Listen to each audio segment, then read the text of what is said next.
Okay, as we had started our chapter number 9, that is the natural resources, unit number 9. और आज का हमारा जो टॉपिक है, it is about the freshwater ecosystem or the water resource. Let me share the screen.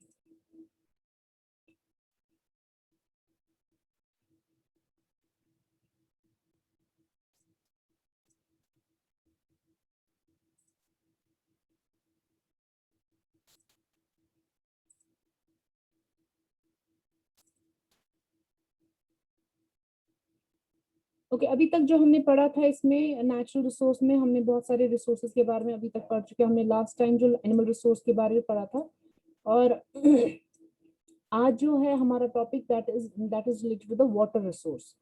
So water resource, as all of you know that most of the earth is covered with the water. So I'm just sharing my screen with you.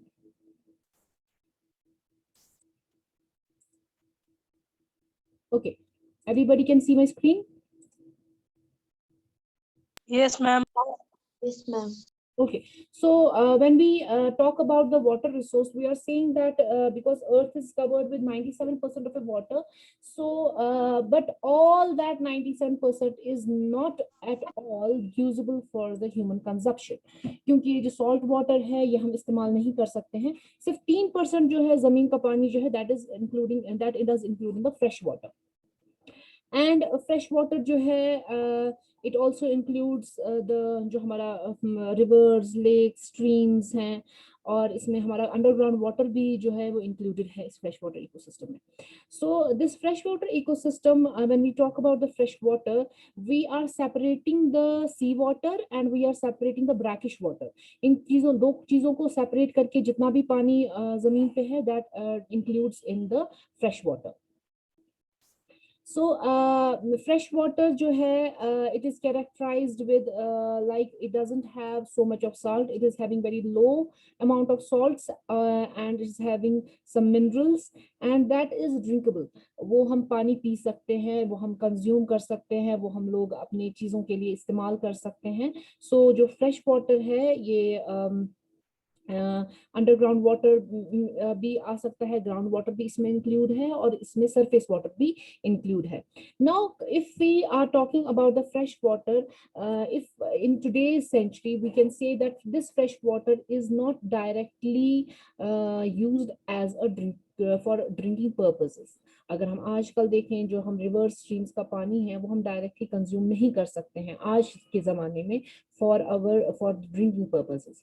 तो क्यों ये हो रहा है? Because you all know, because of the human activity we have polluted this fresh water and we cannot consume it directly. But how we can we are taking that this fresh water is then after that taken up by the municipal committee जो है वो उसको जो हमारा water work department है वो उसको clean out करते हैं, and then we get it from the taps and all that. तो इस तरीके से हमें ये fresh water जो है consume करने के लिए मिलता है.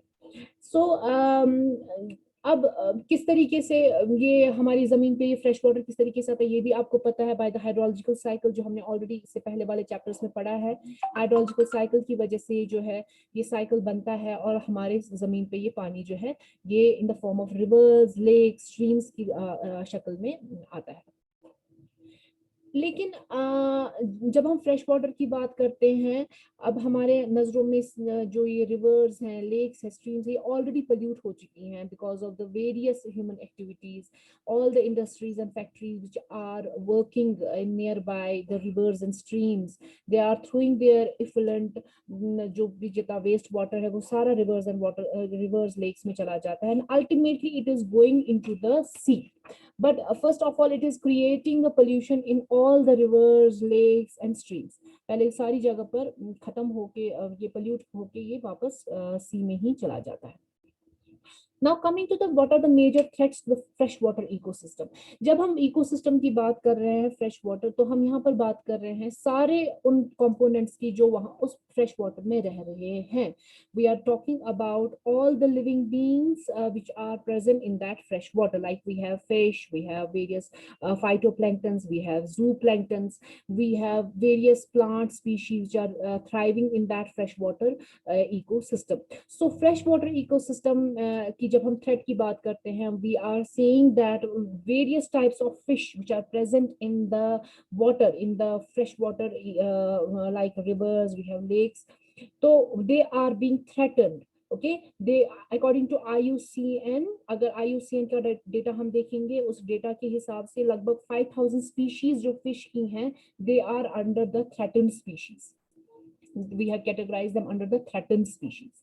And why are they under threatened, why have they come under the threatened species? क्यों वो threatened species में आ गए? Because the ecosystem is under the threat. और कौन कौन सी चीजें हैं जिनकी वजह से फ्रेश वाटर इकोसिस्टम जो वो खत्म हो रहा है?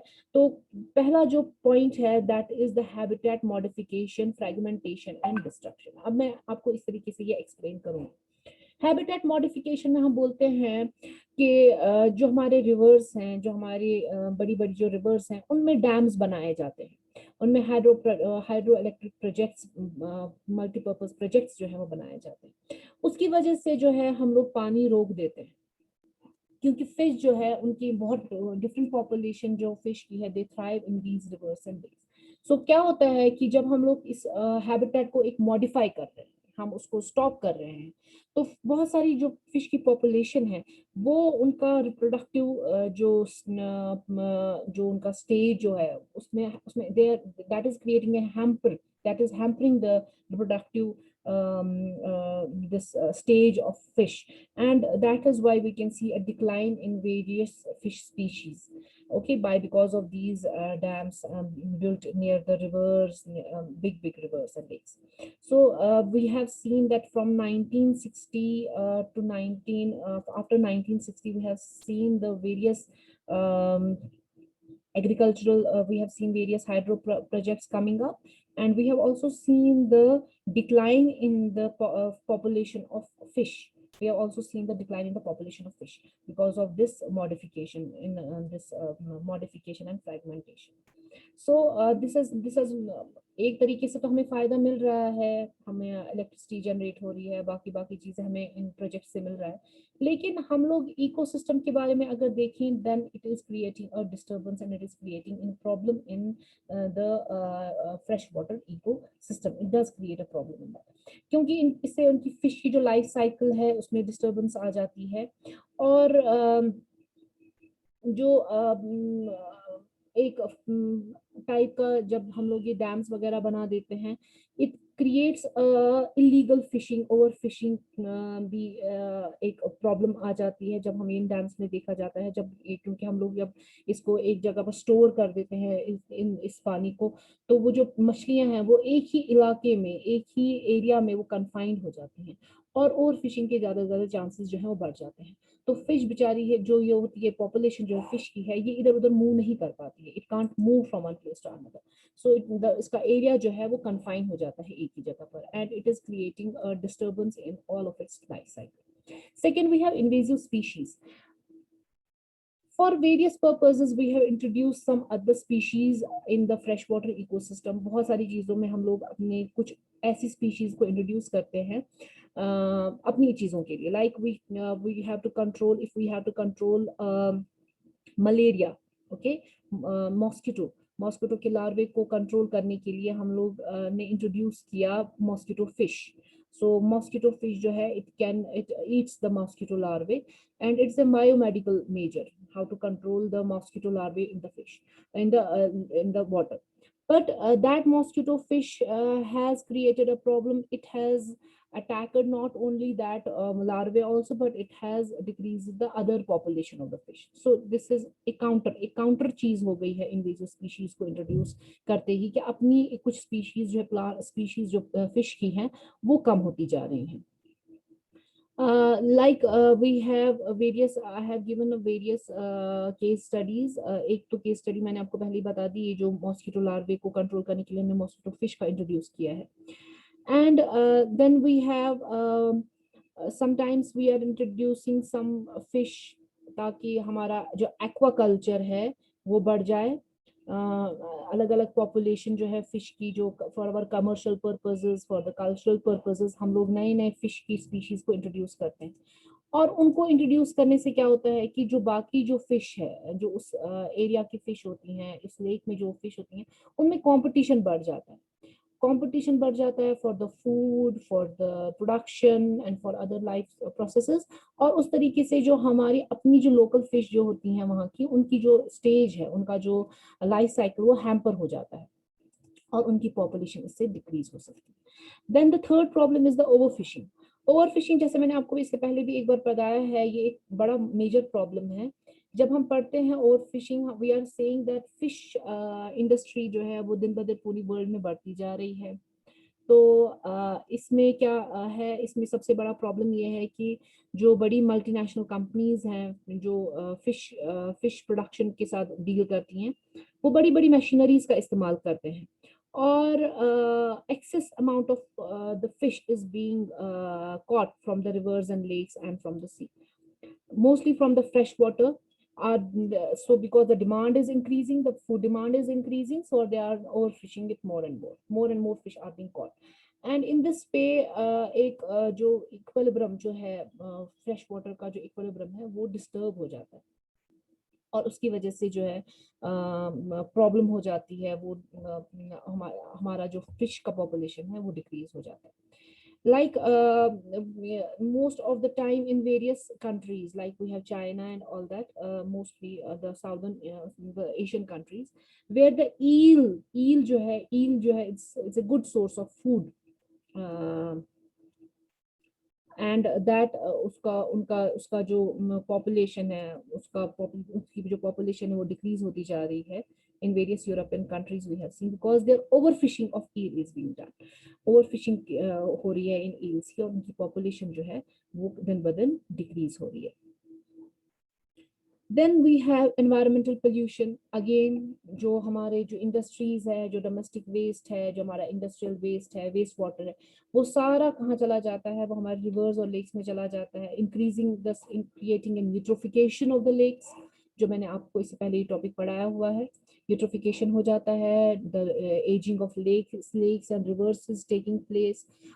अपनी टाइम से पहले ही ये जो रिवर्स और लेक्स जो हैं वो pollute होती जा रही है, खत्म होती जा रही हैं. And automatically these will get dry up. A time will come where there will be no lakes and rivers present because of this eutrophication, because all the lakes and rivers will get dry up because of this pollution. And furthermore, you might have seen sometimes in the news, like आप देखिए यमुना का जो river है, यमुना की reverse में आपने देखा होगा बहुत रिसेंटली वहां पर फोम निकल आया, काफी टाइम तक फोम देखा गया. Why was that foam present in that Yamuna river? Because of the nearby industries which are working there, which are at the bank of the Yamuna river, and they are emitting all the pollutants in wastewater pollutant in the river, and it is causing a foam. पानी नजर नहीं आता है वहां पर, foam ही foam नजर आता है उस पानी के ऊपर. So these are some of the environmental pollution which is being created in these water sources. And जो हमारा जितना भी डंप है वो हम लोग कहाँ कर रहे हैं? इन्हीं रिवर्स एंड लेक्स में हम लोग कर रहे हैं. Okay, then if we come to the forest practices, afforestation जो है, it is having an impact on the fresh water. जितना हम लोग डिफॉरेस्ट्रेशन करेंगे, जितनी ज्यादा सॉइल जो है वो लूज होगी, वो ज्यादा से ज्यादा जो सॉइल है it will go into the rivers and lakes. क्योंकि वहां से जितना भी सॉइल इरोजन होगा वो सारा जो है वो पानी में आ जाता है, और जो डेब्रीज जो है वो कलेक्ट हो जाता है इसी पानी में, and it is decreasing the levels of the rivers and lakes, because जो सॉइल का जो जो सेटलमेंट है वो ऊपर से सारी ऊपर उतर के फिर इन्हीं रिवर्स और लेक्स में आ जाती है, और इस तरीके से एक हाइड्रोलॉजी जो है पानी की वो चेंज हो जाती है। And because of the various problems इसके बाद जो पानी का जो है वो टर्बिडिटी जो है वो इंक्रीज हो जाती है। इस टर्बिडिटी की वजह से जो पानी का इकोसिस्टम है, जो इसमें लिविंग बींग्स हैं, वो भी खत्म हो जाएंगे, क्योंकि इसमें लाइट पेनिट्रेशन का प्रॉब्लम आ जाता है। सोलर रेडिएशन जो है वो अंदर नहीं आ पाती है पानी में अगर टर्बिडिटी पानी की ज्यादा बढ़ जाएगी। और जो अदर जो इसमें पानी पानी में जितने भी वर्टिब्रेट्स हैं, जो भी फिश है वगैरह है, उनकी पॉपुलेशन जो है वो धीरे धीरे खत्म हो सकती है because of this turbidity when it gets increased because of the deforestation we are doing, and all the soil erosion which is soil which is being dragged into these rivers and lakes because of the rain and all that. Then the next point is the climate change. Climate change is also one of the factors of how the disturbance is being created in the freshwater ecosystem, because of this climatic change, a temperature is increasing in the rivers and lakes, and because the temperature का increase या decrease होना जो है वो एक growth और production के पे बहुत असर पैदा करता है, जो भी वहाँ पर creatures present होंगे उस पानी में। अगर स्लाइडली इंक्रीज और डिक्रीज हो गया तो ऑब्वियसली एक ऑर्गेनिज्म ने अपने एक अडेप्टेशन जो आपने पढ़ा है, हर एक ऑर्गेनिज्म ने अपने आप को अडेप्ट किया होता है किसी कंडीशन के लिए, किसी सर्वाइवल के लिए, किसी एक एनवायरमेंटल कंडीशन के लिए। अचानक जब वो एनवायरमेंटल कंडीशन उसके लिए चेंज हो जाती है, चाहे डिक्रीज या इंक्रीज हो जाएगा किसी टेम्परेचर में, तो ऑब्वियसली उनकी लाइफ साइकिल में भी वो इंक्रीज और डिक्रीज देखा जाएगा, एंड इनकी पॉपुलेशन पे भी वो बहुत बड़ा इफेक्ट जो है वो डाल देता है। Like if we have certain species of जो fish होती हैं, like we have salmons, we have catfish, जो they are if winter season हम देखते हैं they cannot spawn in winter temperatures, and उनको उनकी उनकी जो population है वो खत्म हो सकती है अगर थोड़ा सा भी slightly increase देखा जाएगा टेम्परेचर में, तो उनकी पॉपुलेशन भी वहां पर खत्म हो सकती है उन स्पीशीज की। इसी तरीके से बाकी स्पीशीज जो है, प्लांट की स्पीशीज भी जो है उन पे भी बहुत असर होता है अगर स्लाइटली इंक्रीज हो जाए पानी का टेम्परेचर, या डिक्रीज हो जाए या इंक्रीज हो जाए। जैसे कि मैंने आपको बताया, हर एक स्पीशीज जो है, चाहे वो प्लांट्स की है चाहे वो एनिमल्स की है, जो भी फ्रेश वाटर में रह रहे होते हैं, they have adapted themselves for certain conditions, and if these conditions will have a certain increase or decrease, then it will hamper their population definitely. So this was all about the freshwater ecosystem and its threats. Inshallah, tomorrow we will do the conservation, how we can conserve this freshwater ecosystem.